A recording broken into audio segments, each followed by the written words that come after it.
मेरा सवाल जो है 80-100 करोड़ भारतीय लोगों के बारे में है। क्लाइमेट चेंज के ऊपर या तो ये नज़रअंदाज करते हैं या तो इनके बारे में पता नहीं है। एटलीस्ट कम से कम 4-5 सालों में इन 80 से 100 करोड़ लोगों को क्या ऐसा करना चाहिए कि इनके सबके सारे लायबिलिटीज कम करे। कैसे मांग रहे हैं मुझसे? ये लिस्ट बता दो कर्म की, इन्हें क्या करना चाहिए। सर टाइम नहीं है ना सर, डर के वजह से लोग एटलीस्ट आपकी बात सुन के ये सब करना बंद कर दें। अरे बाबा, डराने की कोई ज़रूरत नहीं है। यथार्थ पर्याप्त होता है। फसलें नहीं पैदा होने वाली हैं, मास माइग्रेशन होने वाला है। एग्रीकल्चर ही नहीं, एग्रो रिलेटेड जितनी इंडस्ट्रीज हैं ये सब तगड़ी मार खाने वाली हैं और खा रही हैं। वो शुरू हो चुका है। क्लाइमेट क्राइसिस भविष्य में नहीं, अभी तक ही ट्रिलियंस ऑफ डॉलर्स का नुकसान कर चुकी है। मेडिकल एक्सपेंडिचर जबरदस्त तरीके से बढ़ने वाला है। जब होगी बारिश तो ऐसी होगी, रोके नहीं रुक रही। जब नहीं होगी तो नहीं ही होगी।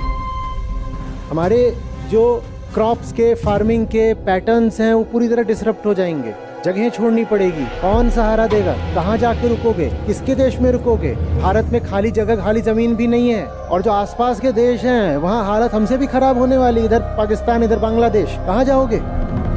डी ग्रोथ और डी पॉपुलेशन तो होंगे ही। सवाल ये है,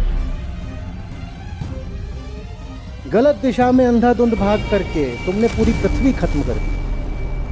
पृथ्वी किसी कर्म को प्रतिबंधित नहीं कर रही है। पृथ्वी बस इतना कह रही है,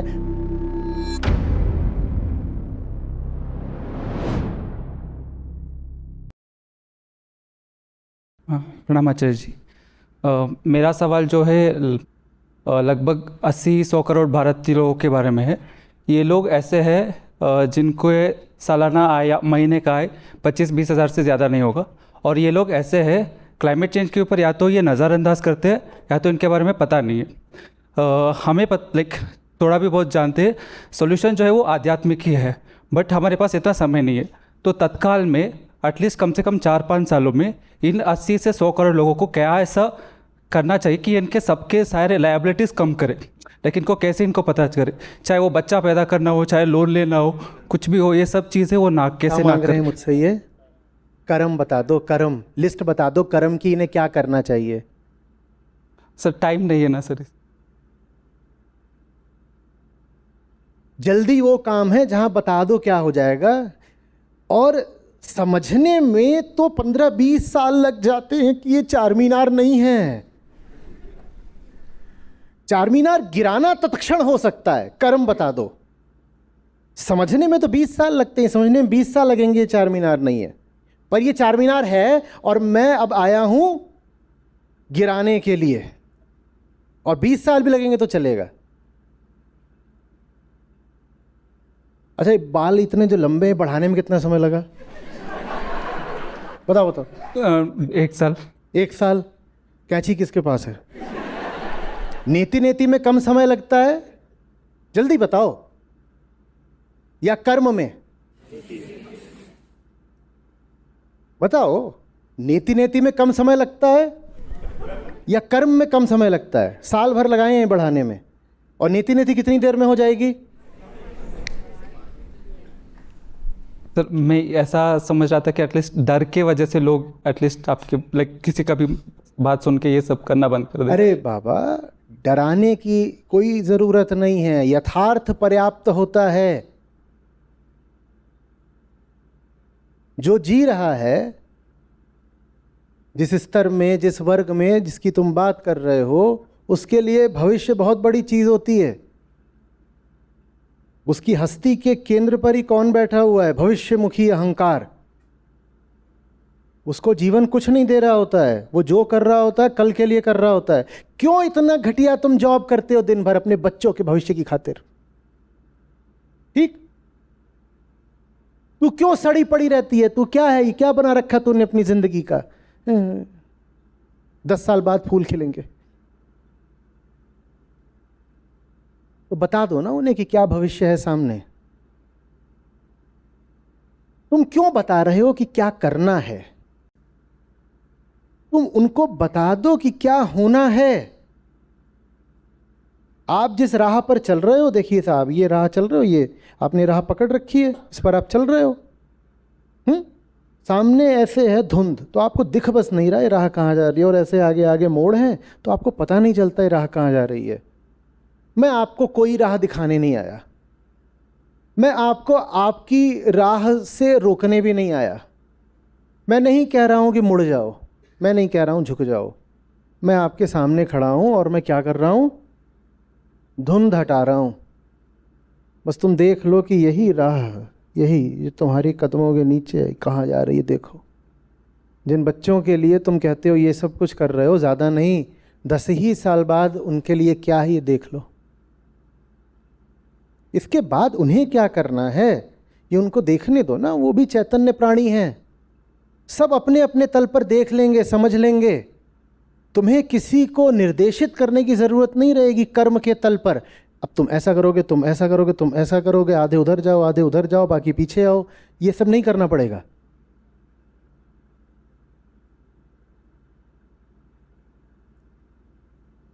क्लैरिटी में जो ताकत होती है उसको तुम मानना ही नहीं चाह रहे हो।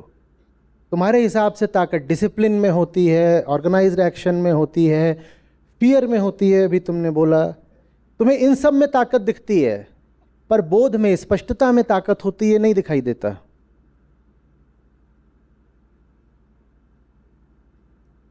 पर सर ये जो कंडीशनिंग जो है डर का, वो दसों हजारों साल पुरानी अरे उसे डरना होगा तो डर जाएगा। तुम उसको दिखा दो कि सामने क्या है। हो सकता है जिस चीज से तुम सोच रहे हो डर जाएगा, उसी चीज से वो जग भी जाए। वो उसका अपना मामला है, तुम्हें क्या पता। तुम क्यों उस पर छा जाना चाहते हो कि तुझे डरा दूंगा? तुम्हें क्यों डराना है उसको? तुम उसको दिखा दो ना बस क्या होने वाला है। क्या होने वाला है? ये होने वाला है कि फसलें नहीं पैदा होने वाली हैं, मास माइग्रेशन होने वाला है। एग्रीकल्चर ही नहीं, एग्रो रिलेटेड जितनी इंडस्ट्रीज हैं ये सब तगड़ी मार खाने वाली हैं और खा रही हैं। वो शुरू हो चुका है। क्लाइमेट क्राइसिस भविष्य में नहीं, अभी तक ही ट्रिलियंस ऑफ डॉलर्स का नुकसान कर चुकी है। मेडिकल एक्सपेंडिचर जबरदस्त तरीके से बढ़ने वाला है। कोई दिन ऐसा नहीं होगा जिस दिन टेम्परेचर में एबनॉर्मल स्पाइक ना हो।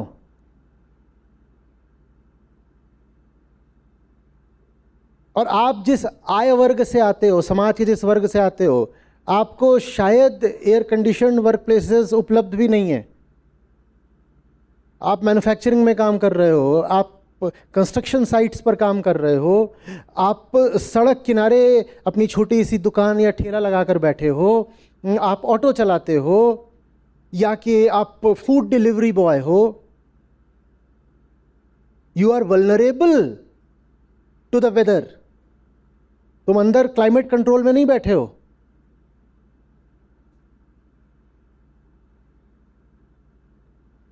ये होने वाला है तुम्हारे साथ, ये रहा। तुम्हारा काम है बता देना। उसके बाद इतना भरोसा रखो कि इंसान है तो खुद भी कुछ सोच समझ सकता है। तुम थोड़ी उसको बोलोगे कि अब तू बच्चा नहीं पैदा करेगा।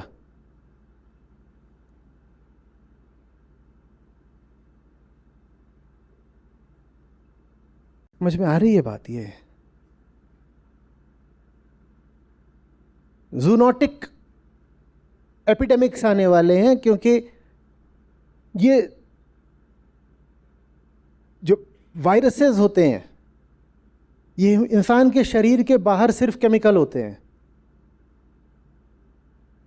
और उनमें से बहुत सारे सिर्फ इसलिए इनएक्टिव हैं क्योंकि उनको एक्टिवेट करने वाली जो थ्रेशोल्ड एनर्जी है वो नहीं मिल रही है। वो जिस क्षेत्र में हैं उस क्षेत्र में जो क्लाइमेटिक कंडीशंस हैं उसमें उनको एक तरह की एक्टिवेशन एनर्जी जो है उतनी नहीं मिल रही है, उतना टेम्परेचर नहीं है। जैसे ही मिलेगी तो ऐसे वायरस एक्टिव हो जाएंगे जो हमारे इतिहास में कभी एक्टिव रहे ही नहीं, या कि थे कभी करोड़ों साल पहले जब गर्मी बहुत थी, फिर उसके बाद से वो ठंडे पड़े हुए हैं, किसी चट्टान के नीचे दबे हुए हैं, पृथ्वी के नीचे दबे हुए हैं, बर्फ के नीचे दबे हुए हैं। और बर्फ आप पिघला रहे हो, जब बर्फ पिघल जाएगी तो वो सब बाहर निकल आएंगे। वो बर्फ के नीचे सिर्फ फिजिकली नहीं दबे हुए थे वायरस रूपी केमिकल, टेम्परेचर के कारण भी दबे हुए थे। बाहर आते ही पहली बात तो अब उनके ऊपर जो फिजिकल इंसुलेशन था वो नहीं रहा, और दूसरी बात अब उन्हें हीट से डायरेक्ट एक्सपोजर मिल गया है, सन का रेडिएशन। अब वो छा जाएंगे। क्यों छा जाएंगे? क्योंकि साहब वो लाखों करोड़ों सालों से वहाँ दबे हुए थे। इसका मतलब किसी ह्यूमन बीइंग को उनका कोई एक्सपोजर नहीं था। जब एक्सपोजर नहीं था तो कोई एंटीबॉडी भी नहीं थी। न सिर्फ इंसान के पास एंटीबॉडी नहीं थी, जानवरों के पास भी एंटीबॉडी नहीं थी। तो अब तुम इतनी आसानी से तुम उनका एंटीडोट भी नहीं बना पाओगे। तुम इतनी आसानी से नहीं कह पाओगे कि मैंने वैक्सीन बना ली, वैक्सीन बना ली।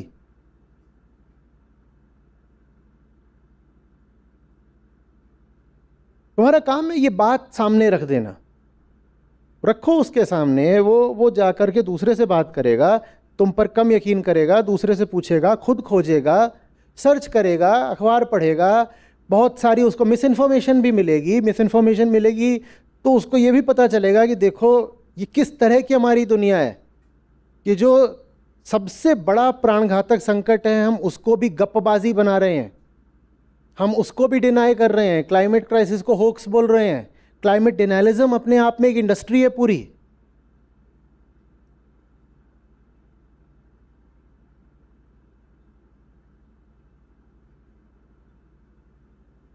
किसी भी समस्या का समाधान अंधविश्वास फैलाना नहीं होता, डर फैलाना नहीं होता। अंधविश्वास, डर, ये सब तो समस्या के कारक होते हैं। समस्या कोई भी हो उसका समाधान तो क्लैरिटी है, स्पष्टता है। उस क्लैरिटी के कारण आपको एक भयानक भविष्य दिखाई दे, ठीक है, ऐसा डर शुभ है फिर। पर वो डर भी आना चाहिए किससे? क्लैरिटी से।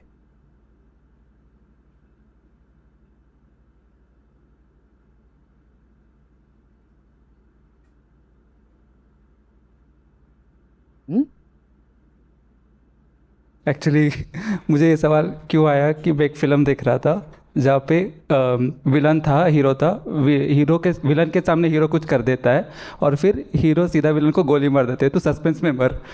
तो बहुत सारे लोगों के साथ ऐसा होने वाला है, तो इसके वजह से मेरा सवाल आया था। क्या कहते हो आप लोग, क्या देखते हो? चलिए आगे बढ़िए। जिनके पास थोड़ी भी सोचने की क्षमता होगी वो खुद ही बहुत आगे तक सोच ले जाएंगे। एक आदमी के घर नहीं रहता, उसे किसी दूसरे घर में भी जगह नहीं मिलती आसानी से, और मिलती भी है तो बड़ी अपमानजनक शर्तों पर। जिन्होंने रिफ्यूजी काल देखा या सुना है वो जानते हैं कि पाकिस्तान से जो रिफ्यूजी आए थे उनका कई सालों तक भारत में क्या हाल रहा। जो आज का समय जानते हैं वो भी देखते हैं कि वेस्ट एशिया से जो रिफ्यूजीज़ थे जब वो यूरोप गए तो उनका क्या रहा। वो ये भी जानते हैं कि ये जो रोहिंग्या रिफ्यूजीज़ हैं जब ये अलग अलग देशों में जाने की कोशिश करते हैं तो उनका क्या हाल होता है। जब आपके क्षेत्र में बारिश होना ही बंद हो जाएगी, क्योंकि मॉनसून भी टेम्परेचर डिफरेंसेस पर ही ऑपरेट करता है, तो आपको अपनी जगह छोड़नी पड़ेगी। वहाँ कुछ पैदा नहीं होगा, या वहाँ अतिवृष्टि होगी, इतनी बारिश होगी, कुछ नहीं पैदा होगा। ग्लोबल वार्मिंग का मतलब यूनिफॉर्म वार्मिंग नहीं होता। ग्लोबल वार्मिंग का मतलब होता है वार्मिंग की भी एक्सट्रीम्स आएंगी और कूलिंग की भी आएंगी, अनावृष्टि की भी, अतिवृष्टि की भी। जब होगी बारिश तो ऐसी होगी रोके नहीं रुक रही, जब नहीं होगी तो नहीं ही होगी। हमारे जो क्रॉप्स के, फार्मिंग के पैटर्न्स हैं वो पूरी तरह डिसरप्ट हो जाएंगे। जगहें छोड़नी पड़ेगी। कौन सहारा देगा? कहाँ जाके रुकोगे? किसके देश में रुकोगे? भारत में खाली जगह, खाली ज़मीन भी नहीं है। मान लो पैसा तुम्हारे पास है भी कि पैसा तो मेरा पैसा है, पर दूसरी जगह कहाँ जाओगे? और दूसरा देश कौन सा है जो तुम्हारे लिए दरवाजे खोल देगा? और जो आसपास के देश हैं वहाँ हालत हमसे भी ख़राब होने वाली, इधर पाकिस्तान, इधर बांग्लादेश, कहाँ जाओगे?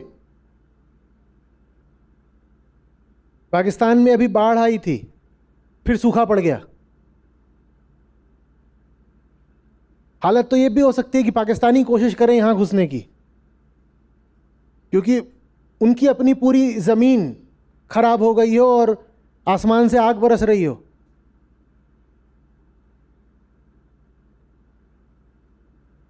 फिर अब इंसान हो तो किसी के तो काम आ ही जाओगे। क्या होता है, क्या होता है जब कोई मजबूर होता है? जब मजबूर होता है तो जितने स्वार्थी अहंकारी होते हैं वो उनका फायदा उठाते हैं। फिर चीप लेबर बनोगे। बहुत सारे देश हैं दुनिया में जिनमें आबादी बहुत ज़्यादा नहीं है और पैसा खूब है। वो कहते हैं कि पैसा तो खूब है पर हमारे यहाँ मैनुअल लेबर करने के लिए कोई नहीं मिलता। अपना कमोड खुद ही साफ करना पड़ता है, झाड़ू खुद ही लगाना पड़ता है। तो अगर चीप मैनुअल लेबर मिल जाए तो बढ़िया रहेगा। और वो मैनुअल लेबर उन्हें फिर कहाँ से मिलेगा? ऐसों से ही मिलेगा जो बेचारे बेघर हो गए, क्लाइमेट क्राइसिस ने जिनका सब कुछ छीन लिया, वो फिर जा करके इधर उधर मजदूरी करेंगे।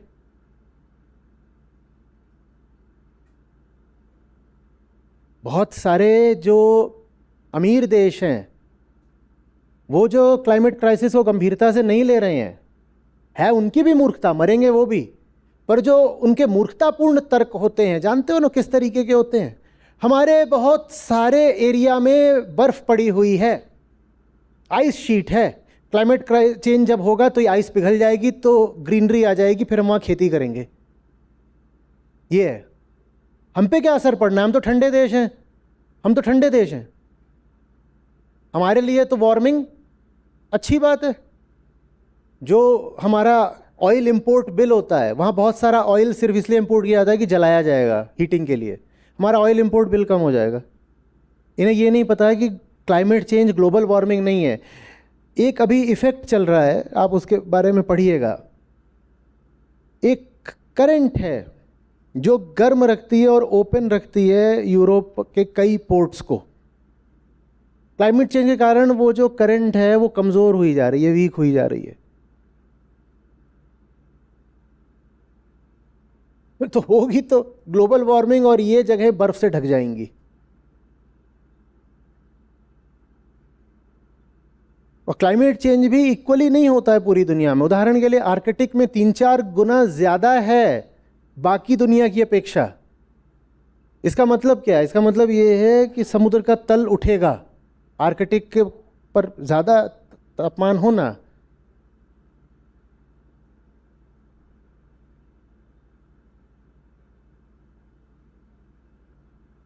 हम 200 साल आगे की बात कर रहे हैं, हम अभी की बात कर रहे हैं, अभी हो रहा है।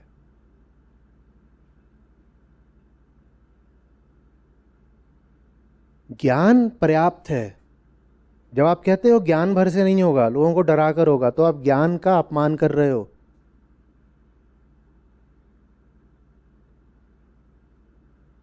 ये साधारण सी बातें हैं, इनको 2-4 पन्नों में आप चाहो तो प्रिंट निकलवा लो, उसका सोर्स लिख दो, जो वेरीफाइड उसका क्रेडिबल सोर्स है, विश्वसनीय, वो लिख दो और बंटवाओ उसको अपने अपने क्षेत्र में, अपने अपने शहर में। फियर मॉन्गरिंग नहीं है ये तो ज्ञान का प्रसार है। कुछ भी अपनी ओर से मत लिखो। जो इंटरनेशनल क्रेडिबल रिलायबल एजेंसीज हैं उनके डेटा के आधार पर लिखो और बंटवाओ अपने क्षेत्र में।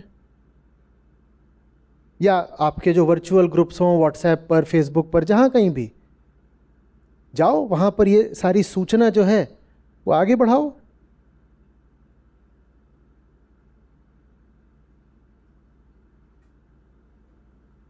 कहिए। Acharya ji, following up on the same question, we were just talking about Karma and Karta, right? The climate science has now come to a point where scientists are saying that the reason for climate change is because of perpetual growth in a finite planet, right? The ask for perpetual growth in a finite planet, and the solution they're giving is degrowth. We should come to systems where we should come to degrowth. No, degrowth seems like a karma for me, like they're just saying, proposing action to be done. It's not action, it's the absence of action. Growth is action. Growth is action. Degrowth is the withdrawal of action. Growth requires the engines of growth to perpetually fire. Degrowth does not require the engines to fire in the opposite direction. Degrowth simply requires the engines to shut down, not fire in the opposite direction. तो ये कर्म कैसे हो गया? But it seems like the science has been stuck there. They're just proposing a solution. For in the the first time, science is admitting its limits. Science कह रहा है कि ग्रोथ माने कर्तृत्व, डूअरशिप, इसका समाधान यही है कि तुम वो न करो जो करते आए हो। डी ग्रोथ का मतलब ये थोड़ी है कि जो इमारत है उसको जाके तोड़ दो। डी ग्रोथ का मतलब है नई मत बनाओ, और जो बनी हुई है और व्यर्थ है उसको बस छोड़ दो, तोड़ नहीं दो। क्या कर दो? कर्म क्या होता? तोड़ना। तोड़ने की बात नहीं हो रही है, छोड़ने की बात हो रही है। तो डी ग्रोथ कोई एडिशनल एक्शन नहीं है, it's the withdrawal of action. I refuse to act anymore from the usual center.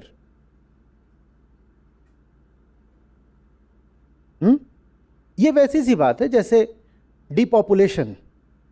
पृथ्वी की आबादी कम करने के लिए क्या इंसान मारने पड़ेंगे? मारने थोड़ी पड़ेंगे। सिर्फ जितने पैदा कर रहे हो उतने पैदा मत करो। पृथ्वी से इंसान गुजर तो अपने आप जाते हैं, मृत्यु तो अपने आप हो जाती है। डिपॉपुलेट करने के लिए तुमको हथौड़ा थोड़ी चलाना है कि मार दूंगा डिपॉपुलेट करना है। तुम ये जो ताबड़तोड़ पैदा करते हो बस उतने मत पैदा करो, आबादी अपने आप कम हो जाएगी। जैसे ग्रोथ में the engines need to fire, इसी तरीके से ये थोड़ी कहा जा रहा है कि डी ग्रोथ में हमने कहा ना making the engines fire in the opposite direction. इसी तरीके से population also requires the physical engines to fire, and depopulation doesn't mean the physical engine should fire in the opposite direction. It simply means that you see the futility of this firing. You say, नहीं भाई, too expensive, too meaningless, too destructive. But अगर degrowth का मतलब some people are taking it like some people are saying 20% vegan बन जाओ, then that is not taking it to be the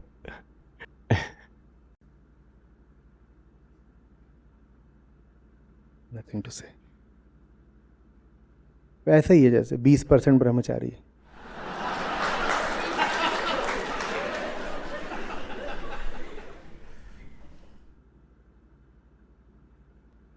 देखो, समझो, कहाँ गए? बैठो। डीग्रोथ और डीपॉपुलेशन तो होंगे ही। सवाल ये है कि अपनी तमीज से, अपनी समझ से, अपनी मर्यादा से खुद कर लेते हो या इंतजार करते हो कि बड़ी मां अपना हथौड़ा लेके आए और करे? होगा तो है ही। पॉपुलेशन ग्रोथ रेट पूरी दुनिया में कम हो रहे हैं। क्यों हो रहे हैं? लोग ज़्यादा समझदार हो गए हैं? नहीं, क्योंकि लिविंग कंडीशंस इतनी बुरी हो गई हैं, इतनी बुरी हो गई हैं कि बच्चा पैदा करने का सवाल ही नहीं पैदा होता। इतना सी वो तुम्हें जगह मिली हुई है झुग्गी में, चौल में, तुम वहाँ बच्चा रखोगे ही कहाँ? तो इसलिए नहीं पैदा करोगे। मियाँ बीवी दोनों मिलके भी इतना नहीं कमाते हैं कि किसी तरह खा सकें, वो बच्चा कैसे लेके आ जाएंगे? या 2 बच्चे पहले ही, अब तीसरा कहाँ से ले आए? तो या तो स्थितियों को इतना बुरा हो जाने दो कि मजबूरी में तुम्हें डीग्रोथ और डीपॉपुलेशन करनी पड़े, या तो क्लाइमेट क्राइसिस को इतना बुरा हो जाने दो कि चारों तरफ जूनोटिक डिजास्टर्स छा जाएं और अपने आप पॉपुलेशन गिर जाए कि लोग करोड़ों में मर रहे हैं। वो अपने आप हो जाएगा। वो तो होना ही है। डीग्रोथ भी होनी है, डीपॉपुलेशन भी होनी है। सवाल यह है कि तुम खुद कर लेते हो अपने होश में या इंतजार करते हो क्योंकि प्राकृतिक शक्ति आकर के फिर अंधाधुंध तरीके से तुम कर लोगे तो हो सकता है उसमें तुम कम कष्ट पाओ। पर जब प्रकृति का हथौड़ा गिरेगा तो वो फिर बहुत परवाह नहीं करेगा किसी की, और वो फिर जितना दंड दोषियों को देगा उतना ही दंड निर्दोषियों को भी देगा। शुरू हुआ होगा कोविड चीन से, मरे ज्यादा भारतीय थे। उसमें फिर ये नहीं देखती प्रकृति की तुम्हारी नेशनैलिटी क्या है, उसके लिए इंसान इंसान सब एक बराबर हैं। उसे चीनी भारतीय नहीं पता, तो कहती है इंसान ने शुरू करा है, इंसान मरेगा। अब तुम रहते रहो, नहीं मैंने नहीं किया, चीनी ने करा है। प्रकृति के लिए कुछ ये लेबल्स महत्व तो नहीं रखते। वो इनडिस्क्रिमिनेटली फिर सजा देगी। तो या तो उसकी सजा पालो या खुद ही सुधर जाओ। और सजा देनी उसने शुरू तो कर ही दी है। जो लोग कहते हैं ना पॉपुलेशन बढ़ाओ पॉपुलेशन बढ़ाओ, भाई उस पर अपर लिमिट हमारी आइडियोलॉजी नहीं लगा रही, उस पर अपर लिमिट पृथ्वी के रिसोर्सेज लगा रहे हैं। प्रकृति स्वयं अपर लिमिट लगा रही है तुम्हारी पॉपुलेशन और तुम्हारी कंजम्पशन पर। लोगों को समझ में क्यों नहीं आ रहा? लोग सोचते हैं ये तो आइडियोलॉजिकल रीजन से कह रहे हैं ना, डोंट कंज्यूम सो मच। हम आइडियोलॉजिकल नहीं, फैक्चुअल रीजन से कह रहे हैं। The planet simply does not have enough, that's the fact. वो कोई मेरी आइडियोलॉजी की बात नहीं है, वो कोई अध्यात्म की बात नहीं है, वो कोई मिनिमलिज्म की बात नहीं है, वो कोई विचारधारा नहीं है, वो क्वांटिफाइएबल यथार्थ है। तुम गिन सकते हो इस प्लेनेट के पास कितना है, गिन सकते हो, फैक्ट है, इतना इतना इतना, ये रहा, इतना ही है। आप यहां बैठे हुए हो, मान लो 1000 लोग बैठे हो, और यहां खाने के 2000 डब्बे रखे हैं, पैकेट्स। आप 1000 बैठे हो, यहां 2000 रखे हैं। इनको 6 चाहिए, इनको 8 चाहिए, उसको 15 चाहिए। उसके पास अभी कुछ नहीं, उसके पास कुल 1 डब्बा ही मिला उस जिंदगी में। वो कह रहा है मैं अपनी सक्सेस स्टोरी खुद लिखूंगा, मैं सब पूरी दुनिया को दिखा दूंगा मैं कौन हूं, मैं 20 डब्बे निकालूंगा। सेल्फ हेल्प बुक्स पढ़ रहा है, कैसे अपनी ड्रीम्स को साकार करें। वो एक है जो सुबह 5 बजे उठता है कि सुबह 5 बजे उठ करके वर्जिश करूंगा, मुझे 10 डब्बे निकालने हैं। अरे भाई, बात तुम्हारे अरमानों की, तुम्हारी फैंटेसीज की नहीं है। यहां डब्बे ही कुल 2000 हैं और तुम 1000 लोग हो। एक आदमी को 2 से ज्यादा मिल ही नहीं सकते। और अगर कोई 20 उठा रहा है तो बाकियों को भूखा मारने का इंतजाम कर रहा है। वो फिर तभी हो सकता है जब स्टीप इनकम इनइक्वालिटी हो, जो कि अब हो रही है दुनिया में। इसीलिए क्योंकि पृथ्वी के पास तुम्हारे सबके अरमान पूरा करने के रिसोर्सेज है ही नहीं। तो जिसके होंगे वो बाकियों को भूखा मारेगा ही मारेगा। और आप उनको वर्शिप करते हो, उन्हीं की पूजा करते हो। देखा इसके पास ना 300 डब्बे हैं। दीदी, इसीलिए तेरा पूरा कुटुंब मर रहा है, क्योंकि उसके पास 300 डब्बे हैं। उसके पास 300 नहीं होने चाहिए थे। वो अपराधी है अगर उसके पास इतना कुछ है तो।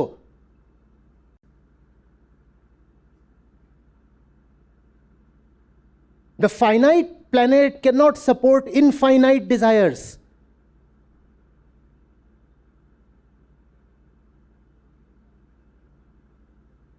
No, I'm so impressed. He's a Dabba trillionaire now. Wow. Just that, I feel I'm starving a bit. I don't know why. ये सिर्फ और सिर्फ एक स्पिरिचुअल क्राइसिस है, जिसमें चूंकि हम नहीं जानते कि आनंद क्या है, इसलिए हम सस्ती खुशी पृथ्वी को जलाकर हासिल करना चाहते हैं। हम नहीं जानते आनंद क्या है। दिवाली पर मैंने देखा है, आपने भी देखा होगा, हमें नहीं मालूम राम कौन है, और हम नहीं जानते कि दिया माने क्या और प्रकाश माने क्या। ना हम रामत्व से परिचित हैं, ना हम प्रकाश का भीतरी अर्थ समझते हैं। देखा होगा आपने, होते हैं ऐसे लड़के, ज़्यादातर टीनेजर्स, किशोर, उनको जितने पटाखे उठाके जब मिले होते हैं, जब वो सब ख़त्म कर लेते हैं तो जाके गत्ते में आग लगाना शुरू कर देंगे। कहीं लकड़ी मिल जाएगी, लकड़ी लेके जलाना शुरू कर देंगे। हम भी वही कर रहे हैं। हम नहीं जानते आनंद क्या है, तो आनंद की तलाश में हम सब कुछ जला रहे हैं। आनंद मिलना था राम से, आनंद मिलना था प्रकाश से, वो मिला नहीं, तो अब जला रहे हैं और उसको पर्व का नाम दे रहे हैं। हम पृथ्वी ही पूरी जलाए दे रहे हैं, जैसे कि उससे आनंद आ जाएगा। कुछ नहीं बचा, आखिरी एक आध बम है, तो उसके ऊपर ले जाकर के कनस्टर रख दिया है, बम जला रहे हैं, बूम से फटेगा, उछलेगा। क्या पता, मैं भूखा हूं आनंद का, क्या पता इसी में आनंद मिल जाए। देखो कनस्टर कितनी जोर से उछला। How is that very different from testing a new missile. देखो कितनी जोर से उछली। Big toys for big boys.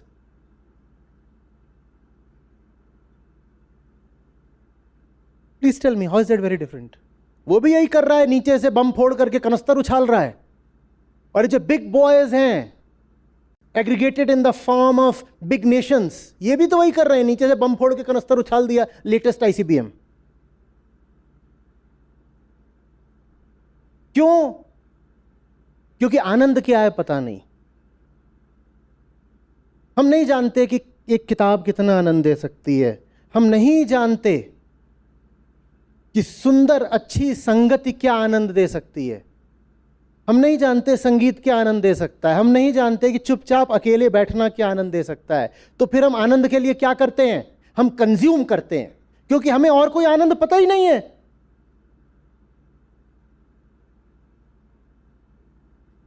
हमें नहीं पता। आपने अभी कुछ खाया, और आप में से बहुत लोगों के लिए वो आज का डिनर होगा, आप शायद वापस जाकर के खाना नहीं खाओगे। आपने अभी जो खाया उसमें क्या क्या था? क्या था? कितने? 6 तरह के व्यंजन, 8, 12, 18, 56 भोग। क्या क्या था? कईयों को तो शायद अब याद भी ना हो क्या खाया, क्योंकि आनंद उसमें नहीं है। Does it even matter? और क्या ये नहीं हो सकता था कि अभी भाई क्रिसमस बीता है, अब ये तो वो चल रहा है the new year festive period, तो अभी 26-27 तारीख है, 28 तारीख आने वाली है अभी। अब इन दिनों में तो रात को कुछ स्पेशल फीस्ट होनी चाहिए ना। अच्छा बताइए, यहां ना होते तो शायद क्या खाते? कुछ तो अपवाद होंगे जो कहीं कुछ नहीं खाते। यहां ना होते तो ये जो खाया, चावल और दाल, ठीक, कुछ इससे आगे का ही खाते। बहुत सारे लोग तो वर्षांत समारोह के लिए बाहर से आए हैं। जो बाहर से आए हैं और शहर में पधारे हैं, वो तो निश्चित रूपेण कहते हैं कि चलो कहीं जाते हैं, कुछ अच्छा खाते हैं। क्योंकि जिंदगी में जब कुछ और है ही नहीं तो सो खाओ, यही और करोगे क्या?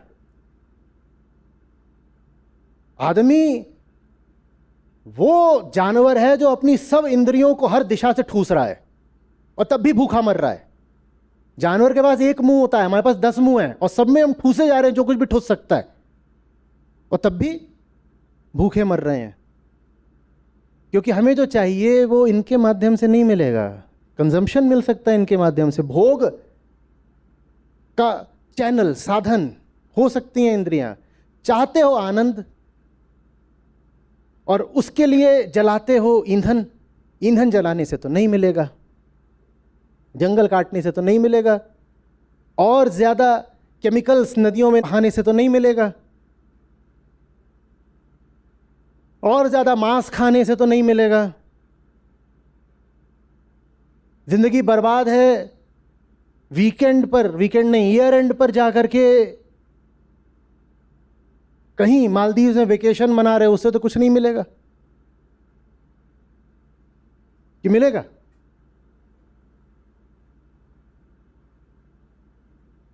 Stupid in India is stupid in Maldives. नहीं तो ये पैसे सब बर्बाद गए क्या? Yes, stupid in India remains stupid in Maldives. हाँ, stupid alone remains stupid in a pair. हाँ, अब भोग लो उसको, इतना भोगना है।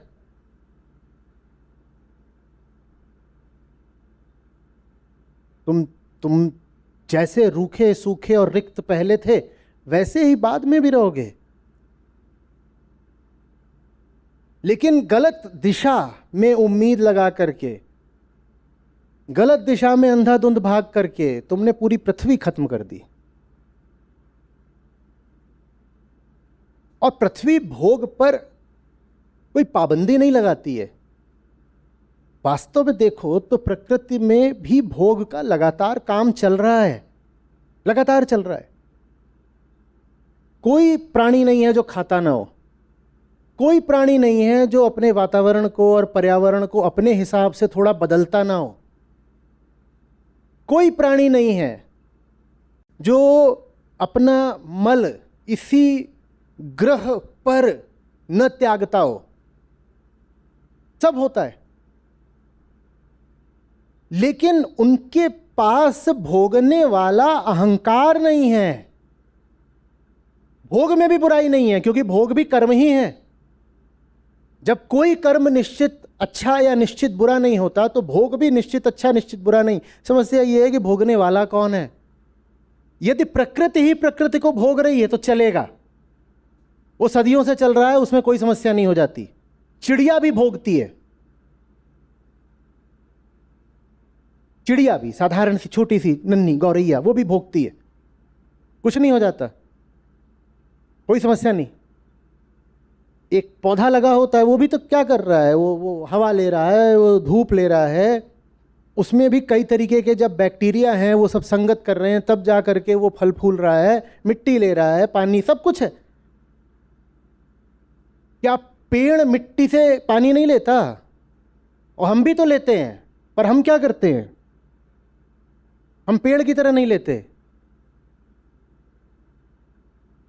क्योंकि वहां लेने वाला कौन है? पेड़। यहां लेने वाला कौन है? अहंकार। मिट्टी नहीं मना कर रही मुझसे पानी मत लो, जंगल नहीं मना कर रहे कि हमसे फल ना लो, पत्तियां ना लो, लकड़ी भी देने को तैयार है, जंगल भी बहुत कुछ देने को तैयार है, पर हम लेने नहीं जाते, वहां हम लूटने जाते हैं। प्रेम में भी लिया जाता है, और प्रेम में प्रकृति बहुत कुछ देती है, ले लो। पर आप मुझे कुछ दे, मैं आपसे लूं और मैं कहूं इसका मांस अच्छा, इसी को खा जाऊं, इन दोनों बातों में अंतर है कि नहीं? तो चिंता मत किया करिए कि भोग अगर बंद हो गया तो फिर मतलब रोटी कैसे खाऊंगा। पृथ्वी नहीं मना कर रही है कि रोटी भी नहीं खानी है, पृथ्वी नहीं मना कर रही है कि ऊपर छत भी नहीं होनी चाहिए, पृथ्वी नहीं मना कर रही है कि यात्रा भी नहीं करनी है। पृथ्वी कह रही है करो यात्रा, यात्रा के पीछे अहंकार तो नहीं है, नहीं है तो करो। पृथ्वी नहीं मना कर रही है कि दुकान में जाके कुछ खरीदना नहीं है, पृथ्वी कह रही खरीद लो, बस ये जांच लेना कि खरीदने वाला कौन है। खरीदने वाला अगर अहंकार है तो ठिठक जाओ।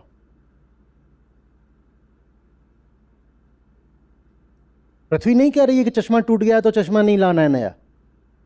जो कुछ भी देखने में सहायक हो, पृथ्वी कह रही है यहां जाओ, खरीदो और प्रबंध करो। बिल्कुल, एक नहीं 2 चश्मे ले लो अगर उससे देखने में मदद मिलती है तो।